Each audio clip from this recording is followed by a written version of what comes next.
নয়, বাধাটা হলো আরেকজন ওপর, বেঈমান ওপর, সে হলো আবু জাহেল।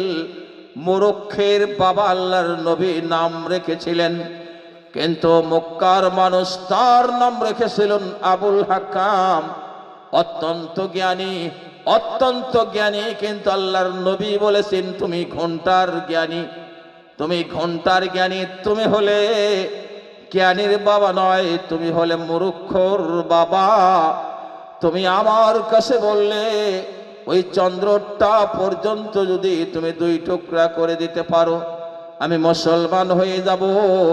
সেটা ছিল পূর্ণিমার রজনীতে আল্লাহর নবীর সামনে বসা আবু জাহেল, উতবা, সাইবা, ওয়ালিদ, এদের মাঝখান থেকে বেঈমান আবু জাহেল বলছে, মোহাম্মদ, ওই যে চন্দ্রটা দেখা যায়, আপনারা জানেন যারা শিক্ষিত ছেলে, দাঁড়ায় থাকলে আমার হবো না আজকে।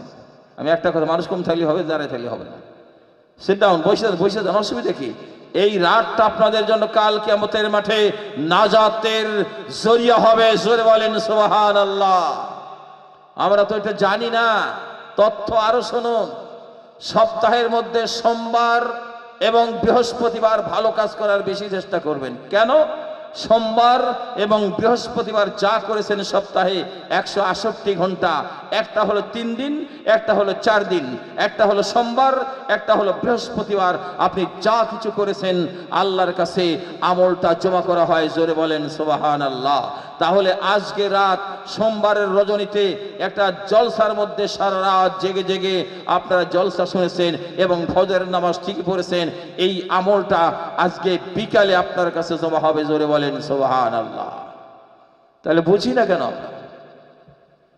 একটা রাত জাগা যায় না? তথ্য আরেকটা শুনি। ঠিক এমন সময় বাবা আদম আলাইহিস সালামকে আল্লাহ নবী কোন আসমানে পেয়েছিলেন বলেন তো দেখি?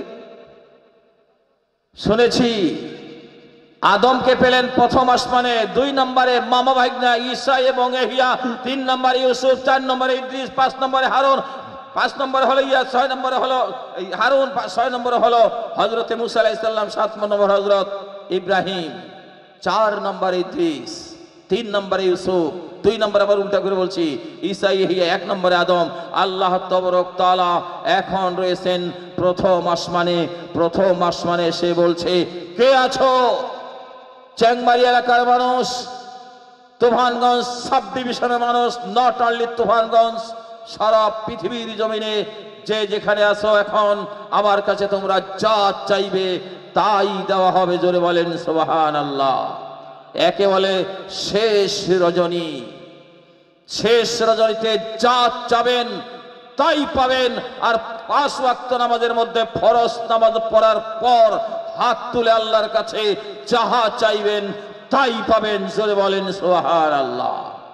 আপনার ফার্স্ট প্রেয়ার, ফরজ নামাজ পড়ার পর আপনি আল্লাহর কাছে হাত তুলে যা চাইবেন তাই আপনাকে দেওয়া হবে। শেষ রজনীতে 2 রাকাত নামাজ, 4 রাকাত নামাজ, 6 রাকাত নামাজ, 8 রাকাত নামাজ, প্রত্যেকটা নামাজ 2 রাকাত করে পড়ে আল্লাহর কাছে হাত উঠিয়ে যাহা চাইবেন তাই পাবেন। জোরে বলেন সুবহানাল্লাহ।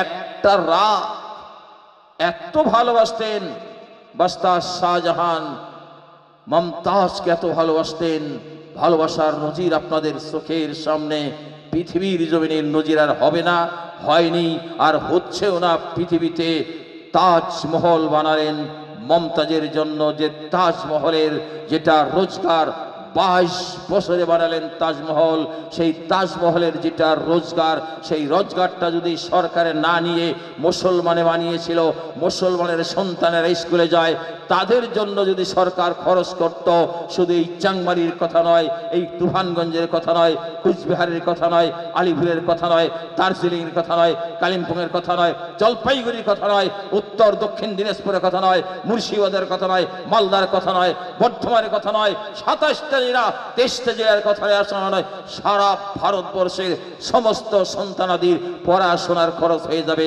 এক তাজমহলের রোজগার থেকে। জোরে বলেন সুবহানাল্লাহ।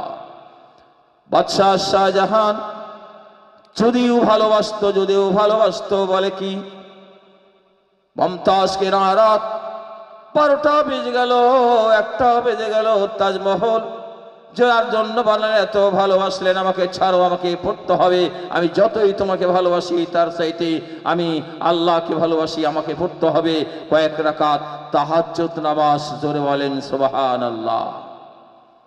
ঠিক এমন সময় আল্লাহ তাবারক তাআলা ঠিক প্রথম আসমানের অপেক্ষা করছেন, যারা আমরা এখানে ইয়া করছি, আমাদের জন্য কাল কিয়ামতের মাঠে যেন এই রাত জাগরণটা যেন আমাদের জন্য জান্নাতের অবশ্যই একটা উসিলা করে দেন।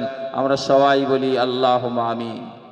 আমি একটা রিপিট কথা বেশি বলে থাকি, সেটা হলো প্রত্যেকটা জলসায় এটা অবশ্যই বলে থাকি, রিপিট কথাটা বলতেই হবে। সেটা হলো নেকির যত আয় গুনার অত আয় নাই, মনে রাখবেন। নেকি করা যত সহজ, গুনাহ করাটা অত সহজ নয়, গুনাহ করাটাই কঠিন। নেকির যত আয় গুনার অত আয় নয়। আর অথচ দেখা যায় কাল কিয়ামতের মাঠে নেকির পাল্লা হালকা হলে এটা তাজমহলের চাইতে আচরিত হালকা হওয়ার কথা নয়। ভাইরা আমার, বন্ধুরা আমার, আল্লাহর নবী দেখলেন মাত্র 62 জন মুসলমান, 23 জন হলো মহিলা, 39 জন হলো মেয়ে। কিন্তু দেখবেন 23 জনের মধ্যে সবার আগে মুসলমান হয়েছিল একজন মহিলা, মা খাদিজাতুল কুবরা,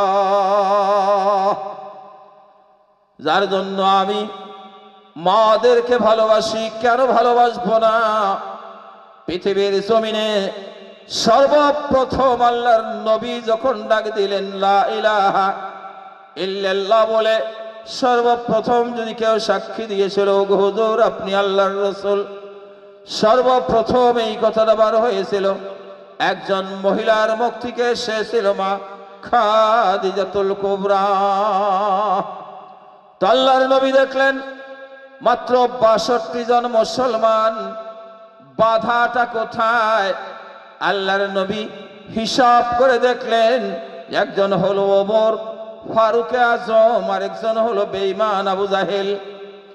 বেঈমান আবু জাহেল, যার জন্য আল্লাহর নবী বেশি দিলেন একটা দিন, দিনটা হলো বৃহস্পতিবার, দোয়া বেশি কবুল হয় বিধায় আল্লাহর নবী আল্লাহর কাছে হাত তুলে প্রার্থনা করছেন, বলে কি? আল্লাহুম্মা আজ্জাল ইসলাম বিআহদিল উমারাইনে। মাওলাই করিম, 2 জন ওমর আমার সামনে, 2 জন ওমর মক্কার জমিনে মস্ত বড় বাধা, মস্ত বড় অন্তরায় হয়ে দাঁড়িয়েছে।